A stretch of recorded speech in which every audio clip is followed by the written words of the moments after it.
For the most part, billionaires who weren't born that way aren't young. Even if they were born into wealth, it takes a long time to go from $1 million to $1 billion. Some people, however, have no patience to wait around for the thousands of millions to come pouring in, so they find a way to make the gargantuan bucks super fast. Try not to feel too jealous as we count down the 10 youngest self-made billionaires of all time.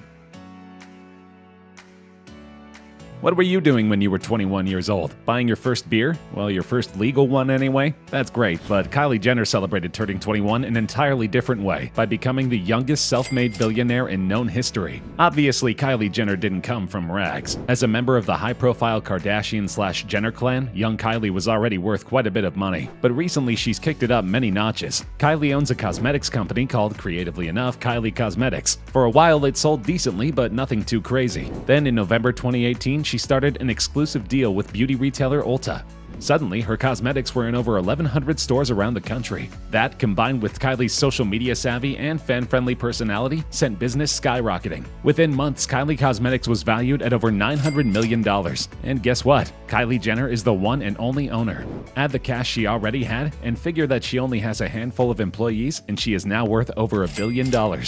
While Jenner didn't bootstrap her way to 10-figure status, she still took a small company and made it absolutely enormous, and that's a feat that simply cannot be denied.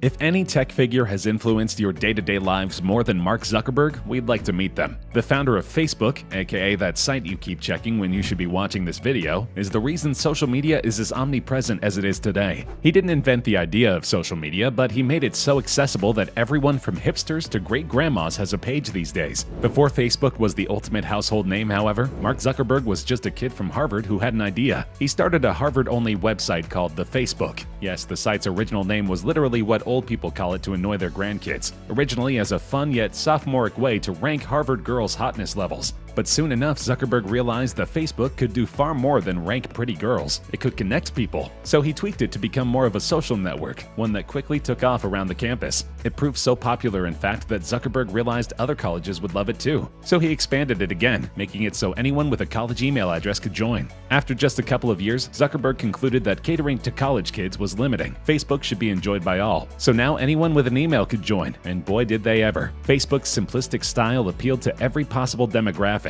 Soon, virtually everyone of every generation had a Facebook account. All this propelled Zuckerberg's value to the stratosphere, and in 2008 he became the youngest self-made billionaire ever. Kylie Jenner broke his record a decade later, but at a current net worth of over $68 billion, we're guessing Zuck isn't crying much about it. Worried about your pictures lingering around the internet long after you've posted them? Then Snapchat is for you. It's apparently also for a ton of people, judging by how quickly their CEO and co-founder Evan Spiegel became a billionaire off the app. Spiegel was born wealthy, with both his parents being high-priced lawyers who resided in Malibu, California. Spiegel went to an expensive private school and later to Stanford. There he met fellow tech nerds, Bobby Murphy and Reggie Brown. Together they designed an innovative app called Peekaboo, where you would send pictures to your friends that would disappear moments later. It was social media sharing for people who valued privacy. In 2012, Spiegel left Stanford and began working on Peekaboo, now called Snapchat, full-time. The move paid off, as the company quickly grew in popularity.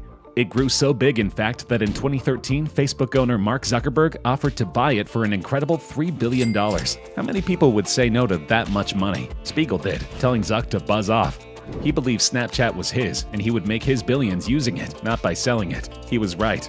In 2015, Spiegel joined the Billionaires Club at the tender age of 25. In 2017, he received an incredible $800 million cash bonus after successfully taking Snapchat public. At his peak, he was worth over $4 billion, more than Zuckerberg was willing to pay him to go away. In 2018, Snapchat lost almost $800 million when Rihanna called for her fans to delete the app after it posted an offensive ad. Just a short while later, Kylie Jenner tweeted, "Does anyone else not open Snapchat anymore?" That single statement cost the company $1.3 billion. Don't cry for Evan Spiegel, though. He's still worth around $3 billion. Though we're sure he'd rather influential celebrities not go after his poor little app ever again. Checks are dead, nobody carries cash, and online payments are all the rage. So companies like Stripe, which lets both businesses and individuals send money over the internet, are in high demand. The brothers in charge of Stripe aren't just in high demand, they're in the money. John and his brother Patrick, whom we'll talk about later, are Irish entrepreneurs who founded a software company called Shupa in 2007. Within a year, Shupa had both merged with another company and got bought out entirely. This gave the 17-year-old Collison a decent amount of money, which he used to attend and graduate from Harvard University. After leaving Harvard in 2009, the Collisons co-founded Stripe. It paid off, as 6 years later, Stripe has grown so huge that both Collisons were bona fide billionaires. John was just 26 at the time. Today, he's still going strong, with a net worth of over $2 billion. Not bad for the owner of a company that's essentially PayPal, only not. Facebook is so powerful, even people who aren't with the company anymore are making billions off of it, such as the story of Dustin Moskovitz. Moskovitz was Mark Zuckerberg's roommate at Harvard, and the two launched Facebook together. Moskovitz served as the company's chief technology officer until 2008, when he left to strike out on his own. However, even though he no longer worked for Facebook, he retained a 6% stake in the company. In 2010, when Facebook ballooned in value, that minority stake made Dustin Moskovitz a billionaire at age 26. Nearly a decade later, being a singular billionaire must feel old hat to Moskovitz. He's currently worth over $11 billion, thanks to those Facebook shares being more valuable than ever. In addition, the project management tool he founded after Facebook, Asana, is currently valued at $1.5 billion. Once Asana becomes profitable, who knows how heavy Moskovitz's wallet will be. Unlike the Facebook crew, two of Snapchat's co-founders are still running the company together. This means that Evan Spiegel's success is Bobby Murphy's as well, and both are extremely young, self-made billionaires. Murphy attended Stanford and was in the same fraternity as Spiegel and Reggie Brown. After launching a college advice startup called Future Freshman that went nowhere, the trio worked on what was then called Picaboo. They changed the name to Snapchat, and after graduating from Stanford, Murphy worked an engineering job to pay Snapchat's ample server bills.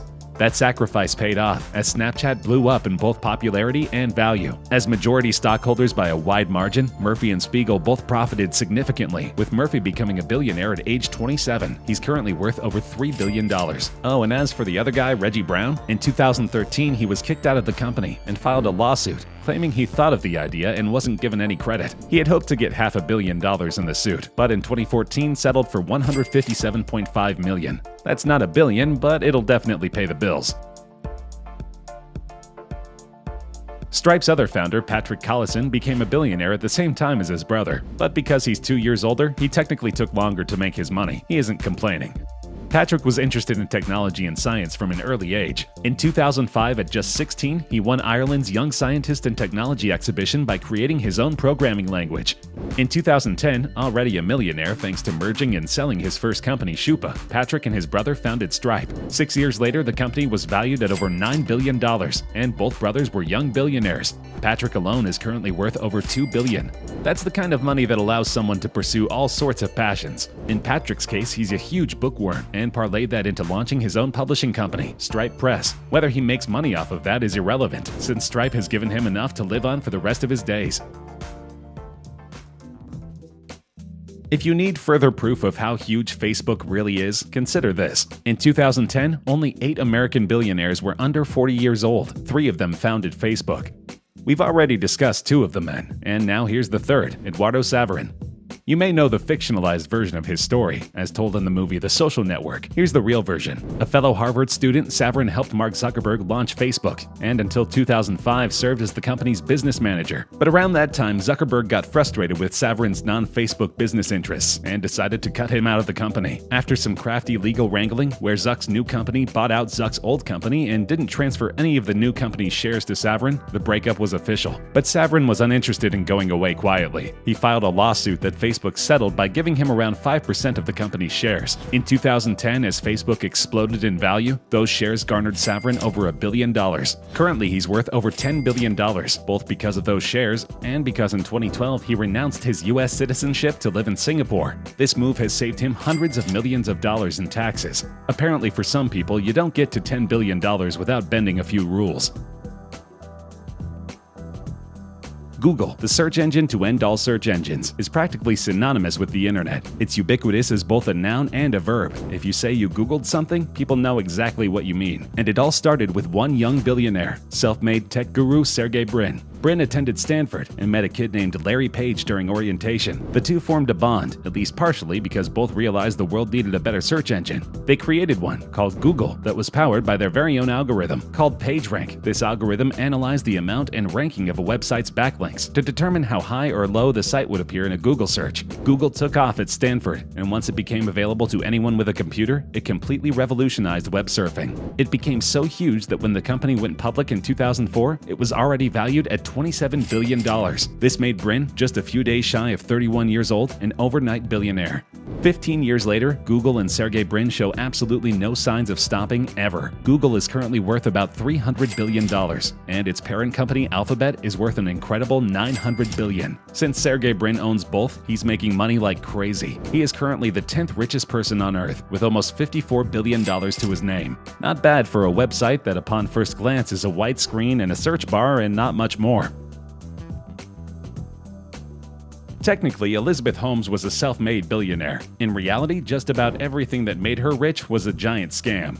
In 2003, a 19-year-old Holmes founded Theranos, a blood testing startup that claimed they could perform full blood tests using a minuscule fraction of the amount of blood other tests require. The idea attracted many backers, and by 2014, the company was valued at $9 billion. That meant the 30-year-old Holmes was worth an incredible $4.5 billion, making her the youngest female self-made billionaire at the time. However, just 2 years later, Forbes revised her net worth to a whopping zero. That's because a series of investigations revealed Theranos' revolutionary blood testing technology simply didn't exist. One by one, financial backers dropped out of funding the company. Pharmaceutical companies backed out of working with them, and Holmes found herself legally barred from owning another company for 10 years. Her problems aren't through. She's also been charged with multiple counts of criminal wire fraud, with a trial set to begin in the summer of 2020. Oh, and her lawyers are currently attempting to remove themselves from the case since she apparently hasn't paid them in over a year. It's not hard to see why Fortune magazine ranked her among the world's most disappointing leaders.